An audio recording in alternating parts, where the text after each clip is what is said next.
After nearly 18 months in captivity, two Reuters journalists walked out of prison today in Myanmar. Their crime, reporting news the government there did not want known about its campaign of persecution against the Rohingya Muslim people. Their work recently won the Pulitzer Prize, among other prestigious honors. As John Yang tells us, their plight garnered worldwide attention, and their release brought relief and joy. A thumbs up and a wave today as Wa Lon and Cha So-u walked to freedom. They were swarmed by cameras after leaving Yangon's notorious In-Se prison.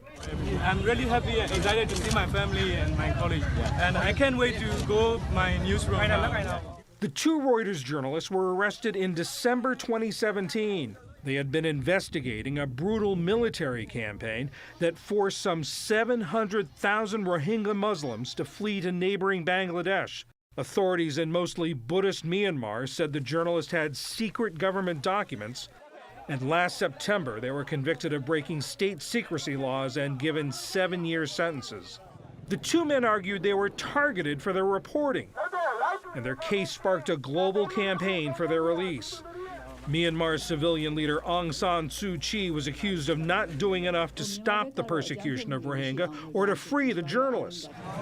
Today, without explanation, the pair were included in a mass pardon of more than 6,500 prisoners.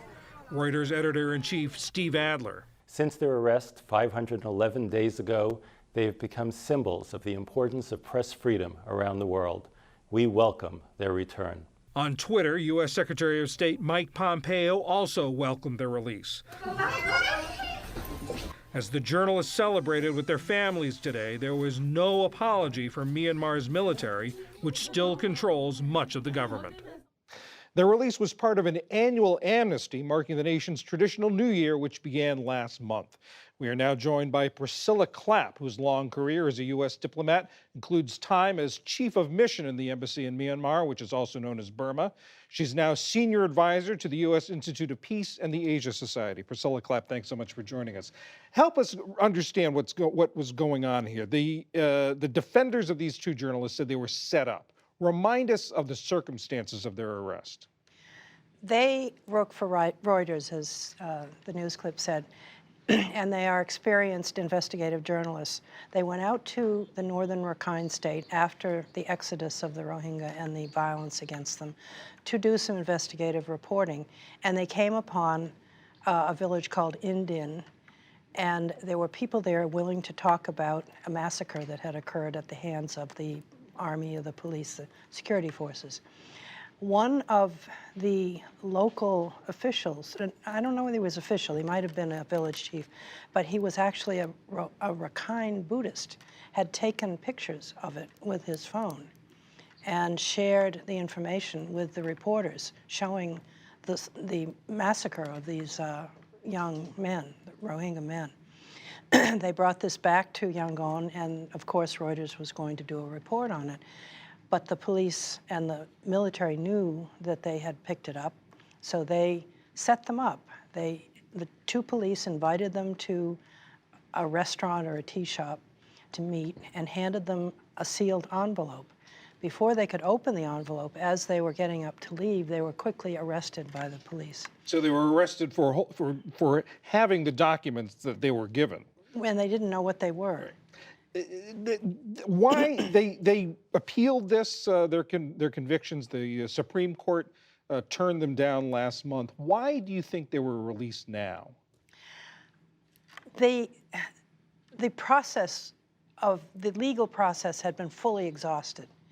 And I think that the state counselor, Aung San Suu Kyi, she's very concerned about restoring the rule of law to the country. And so she's trying to make an example of the process, of the legal process. And she wanted the legal process to run its course, which it did with the final Supreme Court denial. Her reputation has taken a beating in this. Yes. Nobel Peace Prize winner, former political prisoner herself.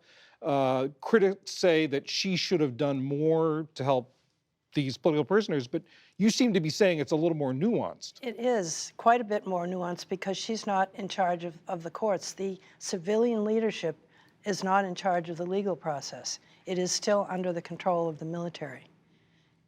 The military controls key parts of the government under their constitution, the 2008 Constitution, which brought the transition. And so this setup was impervious to civilian intervention.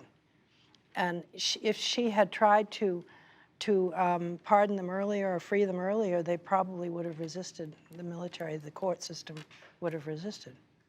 But she's not the one who pardoned them, it's the president. Now that's something that is guaranteed in the Constitution. The president has the right to pardon prisoners, but after they've been sentenced.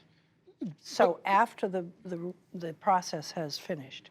So you're saying that by waiting, she is trying to reestablish the legal process. I believe so. That is my thinking about it. Why it took so long. I think that she wanted to guarantee that the legal process took its full course, and she has to also probably make sure that the military is comfortable with the decision when it was finally taken.